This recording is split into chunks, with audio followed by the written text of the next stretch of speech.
Magandang hapon po.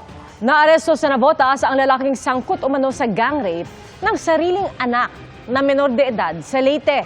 Ang mga kasama niya ng halay, mga kaanak din mismo ng biktima. Nakatutok si Emil Sumangil, exclusive.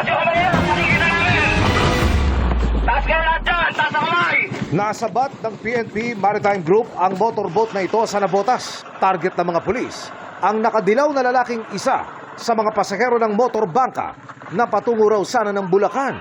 Gumamit siya ng rented bangka from Navotas Fishport and supposedly tatawid siya ng Bulacan. Apparently, sa binigay na description ng informant natin, doon sa kulay ng bangka, sa picture ng subject natin ay nagmatch naman ito.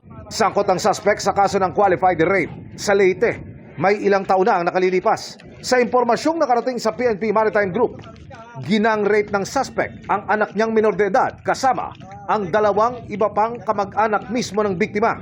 Yung kanyang victim po ay ang kanyang panganay na anak, no, doon sa probinsya ng Leyte. Actually, tatlo sila na accused dito.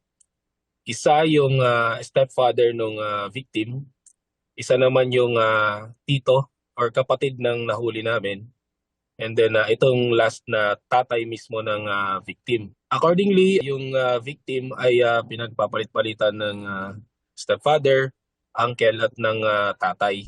Ang amain ng biktima, pati ang tiyuhin nito, una nang nadakip ng mga otoridad.